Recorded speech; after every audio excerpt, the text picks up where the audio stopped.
नमस्कार। सवाल तो पूछेंगे में आपका स्वागत है। मैं राजेश सोनी और आज का हमारा विषय है शहर की सरकार का संग्राम।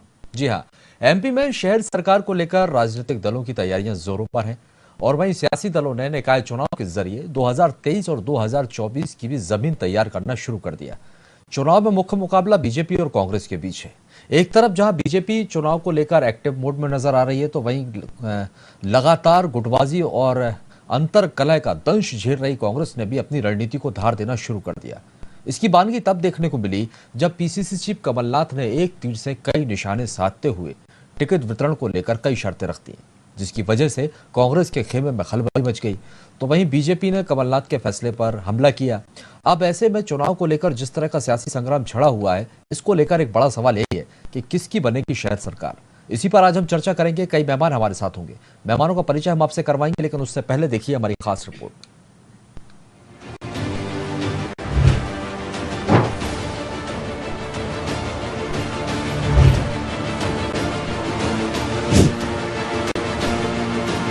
मध्य प्रदेश में नगरीय निकाय चुनाव का बिगुल बजने के बाद सियासत भी जोरों पर है। दरअसल नगरीय निकाय चुनाव को प्रदेश में होने वाले आगामी विधानसभा और लोकसभा चुनाव से जोड़कर भी देखा जा रहा है। यही वजह है जो राजनीतिक दलों को जिताऊ उम्मीदवार की तलाश है। इसी बीच पीसीसी चीफ कमलनाथ ने टिकट वितरण पर एक बड़ा फैसला लिया, जिसमें कहा गया कि निकाय चुनाव में अपने अपने समर्थकों को टिकट दिलाने वाले नेताओं की सूची तैयार की जाएगी। उसके बाद किसने कितने समर्थक जीते और हारे, उसके आधार पर ही 2023 और 2024 में नेताजी का कद और पद तय किया जाएगा।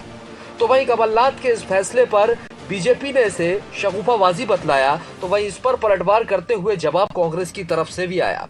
कांग्रेस का कहना है कि बीजेपी लोकल मुद्दों को छोड़कर केंद्र की उपलब्धियों पर चुनाव लड़ रही है।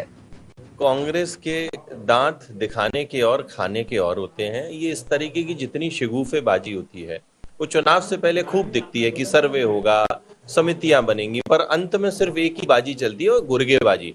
हर व्यक्ति अपने गुर्गे को वोट टिकट देता है और दूसरे के गुर्गे को कैसे निपटाया जाए इसकी रणनीति बनाता है। अब देखिए, जनता ने जब कुंडली को नकार दिया कांग्रेस की, तो अब उसको एन केन प्रकरण कुछ नए नए प्रयास करने पड़ रहे हैं। पर ये जनता है, ये लोकतंत्र है, इसमें जनता जो कुंडली चेक करती है उसी वही काम करती है और कुछ नहीं। देखिए, हमारे भारतीय राष्ट्रीय कांग्रेस के अंदर यह है कि पार्टी के सभी कार्यकर्ता जो हमारे प्रत्याशी घोषित होते हैं उनके साथ लगन और मेहनत के साथ कार्य करते हैं और उन्हें जिताने की पूरी जवाबदारी लेते हैं।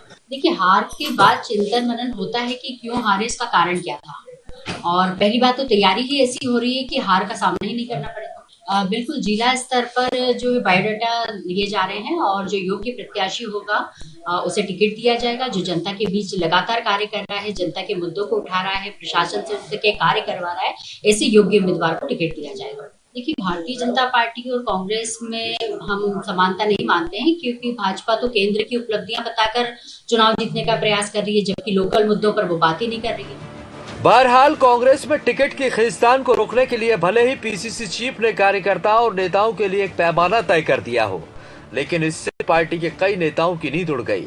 अब ऐसे में बड़ा सवाल ये कि क्या निकाय चुनाव में अपने समर्थकों को जिताना दिग्गजों के लिए बड़ा इम्तिहान होगा। सवाल ये कि कांग्रेस का ये फॉर्मूला कितना दमदार साबित होगा। सवाल ये भी, क्या निकाय चुनाव के जरिए आगामी चुनाव में कांग्रेस की राह आसान होगी। Bureau report, VIP news. तो शहर सरकार की रणबेरी बज चुकी है। निकाय चुनाव की तैयारियां जोरों पर हैं और दोनों ही सियासी दल पूरे दमखम के साथ जुटे हैं। बेहतर और जिताऊ उम्मीदवार की तलाश है और इसी पर आज हमारा विषय है शहर की सरकार का संग्राम। इसी पर आज हम चर्चा करेंगे। कई मेहमान हमारे साथ हैं। मेहमानों का परिचय पहले हम आपसे करवाते हैं। दिव्या गुप्ता जी, जो कि बीजेपी का पक्ष रखेंगी, मैडम आपका बहुत बहुत स्वागत है। साथ ही आनंद जाट जी हमारे साथ जुड़े हुए हैं, कांग्रेस का पक्ष रखेंगे, आपका भी बहुत बहुत स्वागत है। सरमन नगेले जी, वरिष्ठ पत्रकार, हमारे साथ जुड़े हुए हैं, सर आपका भी बहुत स्वागत है। आप सभी मेहमानों का स्वागत करते हैं। लेकिन पहला सवाल आनंद जी, जो फॉर्मूला तय किया गया है और जो पैमाना अब कमलनाथ जी की तरफ से तय किया गया है, जिस तरह से हम देखते थे कि कांग्रेस को लेकर लगातार ये बातें निकलकर सामने आती थी, खींचतान है, आंतरिक कलह है और कई नेता हैं जो अपनी अपनी चलाते हैं, अपने अपने समर्थकों को टिकट दिलवाने की होड़ में है, कितना फर्क देखने को मिलेगा इससे? देखिए, आज मध्य प्रदेश में कांग्रेस पार्टी आदरणीय कमलनाथ जी के नेतृत्व में एकजुट है और हमारे नेता जो हैं वो आदरणीय कमलनाथ जी हैं। तो उन्होंने जो व्यवस्था बनाई है उस व्यवस्था में प्रत्येक नेता और कार्यकर्ता को चलना है। यहाँ चुनावों के संबंध में सीधी सी एक बात यह है कि हर नगर पालिका में, नगर निगम में एक से अधिक दावेदार हैं और कई कई जगह पर तो 4-4, 5-5 से लेकर 10 दावेदार तक बहुत मजबूती से सामने आ रहे हैं। तो उसमें सबसे महत्वपूर्ण बात यह है कि हर कार्यकर्ता को टिकट मांगने का अधिकार है और अगर किसी कार्यकर्ता को टिकट नहीं मिलता है और जिसे मिलता है उसके साथ कंधे से कंधा मिलाकर उसे जिताने का कर्तव्य हर कार्यकर्ता का है। तो कांग्रेस पार्टी में ये जो आप जिस जिम्मेदारी तय करने की बात कर रहे हैं, वास्तव में प्रत्येक व्यक्ति को एकजुट करने की एक कवायद है, जिसमें हम सीधे तौर पर जो नगर सरकार है उसमें भारतीय जनता पार्टी, चूंकि मध्य प्रदेश के 16 नगर निगम है और उन 16 नगर निगम में भारतीय जनता पार्टी पिछली बार महापौर बनाने में सफल रही थी। तो आज मध्य प्रदेश के हर नगर पालिका, नगर निगम और छोटे छोटे कस्बों में जल संकट है और ऐसी स्थिति मध्य प्रदेश की जनता आज भोग रही है जिसकी कल्पना तक करना मुश्किल है। और इसीलिए भारतीय जनता पार्टी, चाहे महंगाई हो, चाहे बेरोजगारी हो, चाहे पेयजल का संकट हो, तो इन तमाम मुद्दों से भाग रही है। और शिवराज गुट, महाराज गुट और नाराज गुट में खंड खंड बटी भाजपा आज एकजुट कांग्रेस के सामने टिक नहीं पा रही है, तो वो बदनाम करने की कोशिश कर रही है। ठीक है दिव्या गुप्ता जी, कांग्रेस में तो एकजुटता है और जिस तरह का ये फैसला भी निकलकर सामने आया, एक नया दाव यहाँ पर पीसीसी चीफ कमलनाथ की तरफ से खेल दिया गया, किस तरह से एकजुट किया जाए और एक बड़ी जिम्मेदारी भी तय कर दी गई। आप लोगों की तरफ से क्या तैयारी है, क्या कुछ जिम्मेदारी तय की गई है, कैसे जिताऊ उम्मीदवार को लेकर आएंगे? और दूसरी तरफ एक गंभीर आरोप तो ये भी है कि आप लोग तो सिर्फ केंद्र की योजनाओं पर ही चुनाव लड़ते हैं, लोकल मुद्दे तो नदारद है। राजेश जी, आपका प्रश्न पहुंचा आनंद जी के पहले, उसके पहले बहुत पहले थे कि उनको क्या जवाब देना है, वो तय था उनके पास। डिबेट अगर अच्छे माहौल में शुरू हो तो बहुत अच्छी बात है, निश्चित रूप से। दूसरी बात ये कि कांग्रेस का जो माननीय कमलनाथ जी का जो ये सारा बयान है, मुझे लगता है बहुत तुगलकी फरमान जैसा लग रहा है, क्योंकि जो लेकर आ रहा है कि मैं इसको पार्षद की सिफारिश के साथ लेकर आऊं, उसको आरोप मर दिया जा रहा है कि पहले उसको जिताने की जवाबदारी आप लो, फिर उसके बाद अब आगे 23-24 के बारे में चिंता, आपके बारे में हम सोचेंगे और चिंता करेंगे और आपका आकलन करेंगे। ये किसी के लिए भी कह पाना, बता पाना और तय कर पाना बड़ा मुश्किल है, क्योंकि चुनाव होता है और चुनाव में उस समय क्या हो रहा होता है। आनंद जी, पहले मुझे बोलने का मौका दीजिए, आपके पास आएगा। जी, आप अपनी बात पूरी कीजिए। जी, तो ये बड़ा अजीब सा फरमान इसलिए है क्योंकि कोई भी व्यक्ति ये कैसे किसी की दावेदारी ले सकता है कि मैं इसको जिता के ही छोड़ूंगा। तो चुनाव में तो हार जीत है, या तो हार है या जीत है।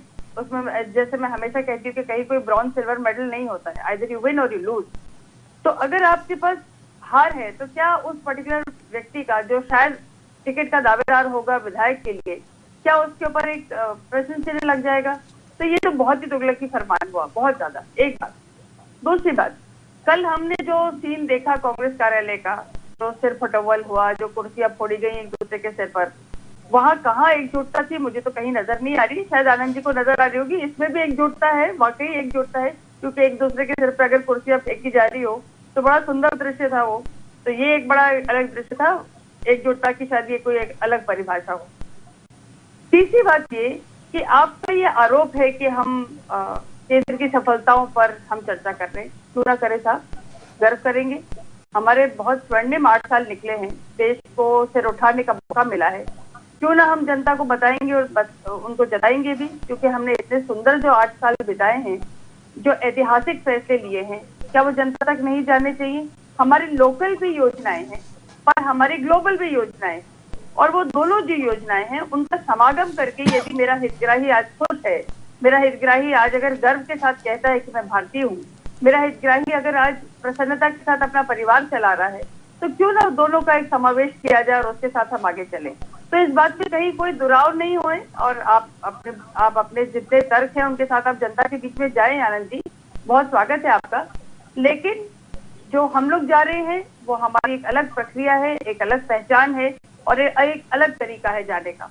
आप स्वागत है, विपक्ष है, आप बिल्कुल जिस तरह से जाना चाहे जाएं, लेकिन इस बात का इल्जाम नहीं लगा सकते क्योंकि हमें मालूम है कि हमने जो अच्छा काम करा है वो अच्छा काम जनता के बीच तक गया है और निश्चित गया है और उसका बहुत अच्छा संदेश भी गया है। बस इस बात के साथ ठीक है, मैं लौटूंगा आपके पास। आनंद जी, जो आप कह रहे थे जल्दी से जवाब दे दीजिए, उसके बाद शर्मन नगेले जी के पास जाऊंगा। ठीक नहीं, देखिए दिव्या जी ने जो बातें कही बड़ी सतही बातें हैं, मतलब ऊपरी तौर पर उन्होंने जो कहा, खैर मैं इसमें नहीं जाना चाहूंगा। मैं केवल ये बताना चाहता हूं कि राजनाथ सिंह भारतीय जनता पार्टी के बड़े नेता हैं। उन्होंने कहा था कि भारतीय जनता पार्टी में इस्तीफे नहीं होते, मतलब जवाबदेही का कोई काम ही नहीं है, जवाबदेही का कोई सिस्टम ही नहीं है।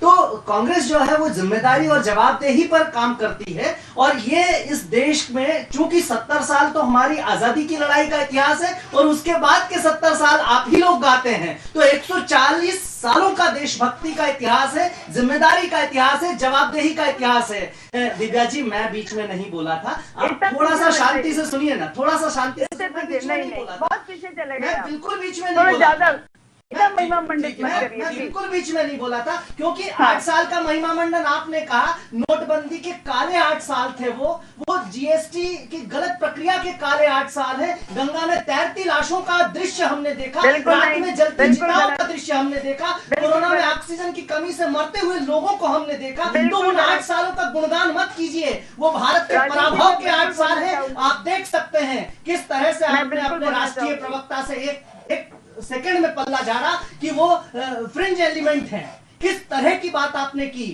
ये देश के सम्मान को वैश्विक स्तर पर ठेस पहुंचाने का मामला था।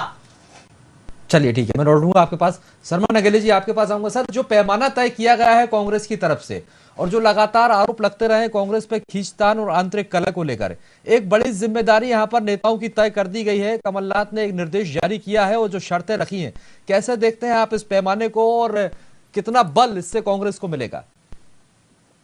देखिए राजेश जी, पहले तो मैं, आपने जो कहा ना कि आरोप लगते रहे कांग्रेस पर, तो मैं आपकी बात का और जो बीजेपी से प्रवक्ता महोदया हैं उनकी भी एक, उन्होंने शुरुआत में एक बात कही थी, उस दोनों चीजें में चूंकि मैं एक पत्रकार के नाते बैठा हूं तो बता दूं।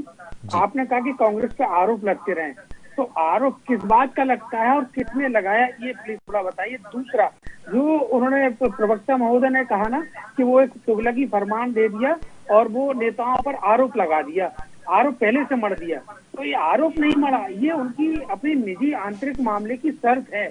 तो कृपया करके इतने महत्वपूर्ण और इतने लोकप्रिय चैनल पर बैठने के पहले शब्दावली और आरोप किसे कहते हैं, शर्त किसे कहते हैं, इस पर बोलने के पहले थोड़ा सा अपना अध्ययन करके आए तो ज्यादा अच्छा होगा। अब आप बताइए राजेश जी, क्या पूछना चाह रहे हैं?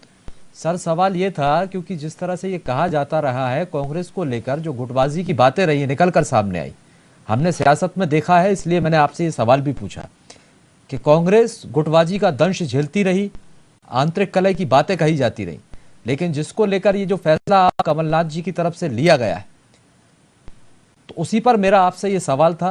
नहीं राजेश जी, मैं भी आपकी बात का मैं उत्तर देना चाहूंगा। जी सर। देखिए, ये कमलनाथ जी ने फैसला जो लिया है या नहीं लिया है, कोई उन्होंने ऑफिशियल ऑर्डर निकाला है क्या, उन्होंने कार्यकर्ताओं के पास, राजनेताओं के पास भेजा है क्या, पीसीसी से बाकायदा एक आदेश निकला है जो कि पब्लिक डोमेन में आ गया है, कि मेरे को जानकारी नहीं है।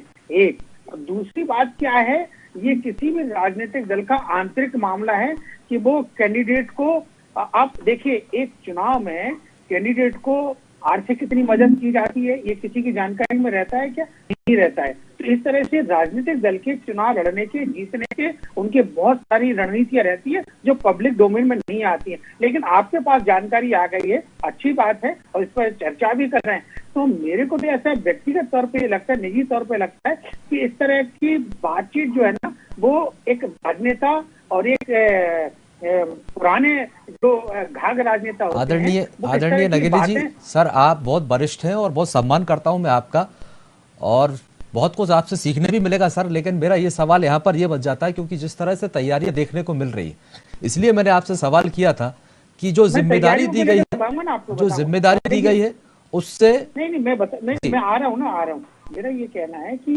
उन्होंने यदि कोई इस तरह का आदेश निकाला है जो मेरे देखने में तो नहीं आया।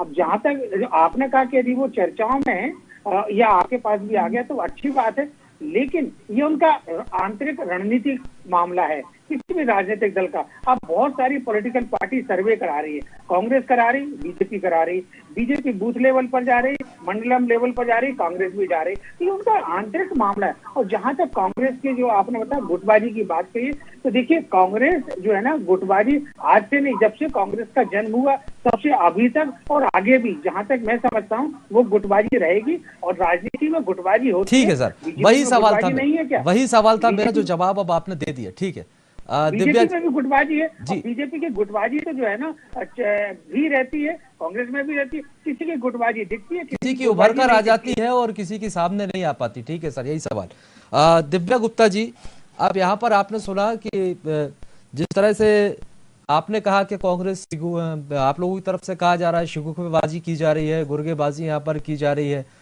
कांग्रेस को लेकर कई सवाल खड़े किए, उनका आंतरिक मामला है। मेरा आपसे सवाल यह था कि आपने उम्मीदवारों को लेकर क्या कुछ क्राइटेरिया तय किया गया है?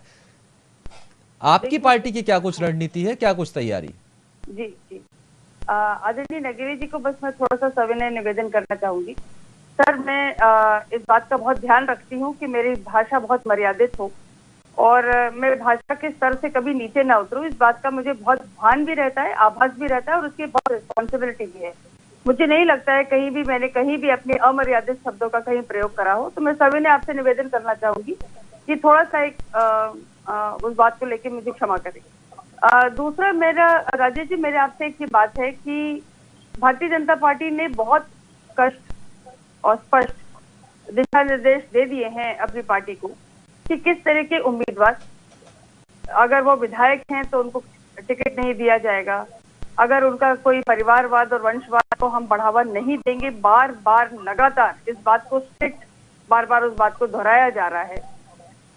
पति पत्नी का भी एक दिशा निर्देश आ गया है, परिवार को किसी भी सदस्य का दिशा निर्देश आ गया है। तो बहुत क्लियर कट डेफिनेशन आती चली जा रही है और उसमें कहीं कोई दुराव नहीं है, कहीं कोई संशय नहीं है और कहीं कोई भेदभाव नहीं है। और फिर उसके बाद उन्होंने ये भी कहा है कि इस बात का अक्षर अक्षर पालन होगा। अब पार्टी जब एक बार निर्धारित कर लेती है तो उसमें कहीं इफ एंड बट्स नहीं होता है।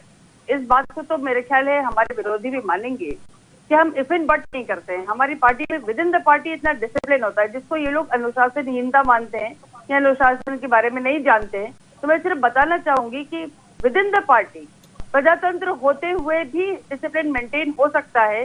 इस बात की चिंता भारतीय जनता पार्टी बहुत अच्छे से करती है। तो प्रजातंत्र है क्योंकि हम आपस में एक दूसरे के साथ चर्चा करते हैं, हम एक दूसरे के साथ विचार विनिमय करते हैं। और आपके लिए आनंद जी एक और बात बता दूं, मैं आपने बहुत सारी अजीब अजीब चीजें बोली थी, उसका मैं जवाब फिर कभी देना चाहूंगी आपको कि मैं विषयांतर नहीं करती। इसलिए मैं सिर्फ ये बात बोलना चाहूंगी कि किसी भी बात का, जैसे आपने राजनाथ सिंह जी के बारे में जिक्र करा था, भारतीय जनता पार्टी में किसी भी चीज की बैठक बार इस बात को लेकर होती है, चाहे हार हो चाहे जीत हो, और उसके बाद की एक समीक्षा बैठक होती है हर बार।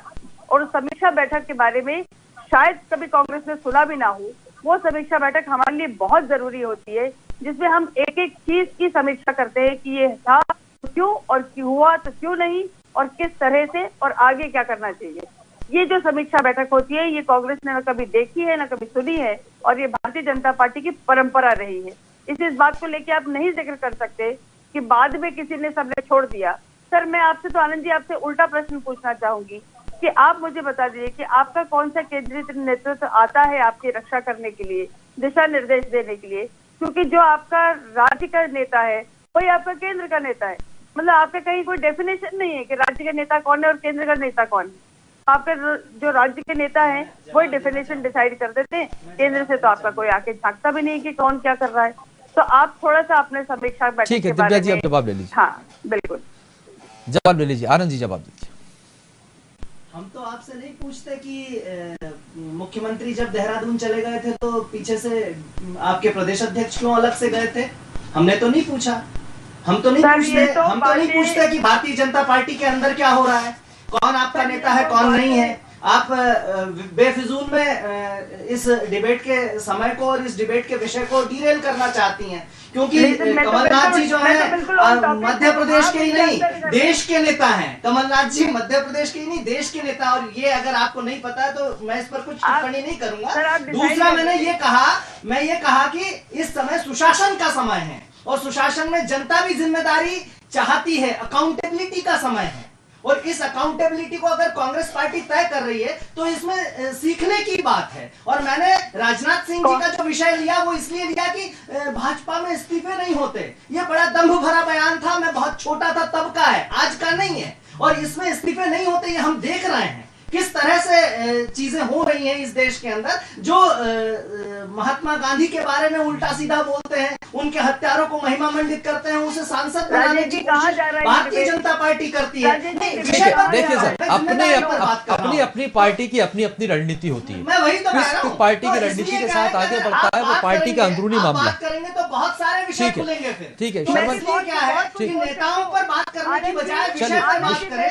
नेताओं पर बात करने की बजाय विषय पर बात करें। चलिए मैं विषय पर आता हूँ। शर्मन नगेले जी, ठीक है। मध्य प्रदेश में भाजपा की गुटबाजी बताता हूँ कि आपकी एक पूर्व मुख्यमंत्री जो है शराब की दुकानों पर पत्थर करती फिर रही है और उनकी बातों को कोई सुनने वाला नहीं है। ठीक है, ये गुटबाजी है। आपके गृह मंत्री जो है साथी मंत्री का पकड़कर उन्हें नीचे बिठाने की कोशिश करते हैं, ये गुटबाजी है। आप लोग सुनना नहीं चाहते, सड़क पर आपके पास पेशेंस नहीं है, आप सिर्फ अपना बोलना चाहते हैं। आप काम करिए ना, गुटबाजी कहा जाता है और मीडिया के अंदर ये कहा जाता है। चलिए सर, आप दोनों को रोकूंगा। भारतीय जनता पार्टी में 3 पावर सेंटर हैं।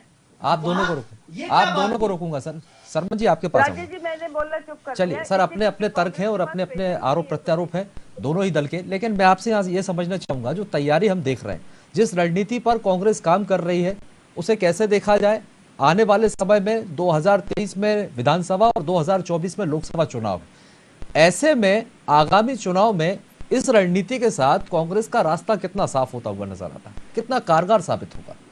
देखिए, ये राजेश जी आपने ठीक कहा कि जिस विषय पर आपने ये डिबेट रखी है, उस विषय की यदि उसके पीछे देखा जाए, उसके निहितार्थ देखे जाए, तो कमलनाथ जी ने राजनीतिक दृष्टि से और पार्टी के हित को देखते हुए ये अच्छी बात कही है। जिस विषय पर आपके लोकप्रिय चैनल के माध्यम से चर्चा हो रही है, यदि उन्होंने ऐसा कहा है कि ये इस तरह की शर्तें रहेंगी और जो चुनाव जीत कर आएंगे 2023 का भविष्य, 24 का भविष्य उसके बाद तय होगा, ये अच्छी बात है।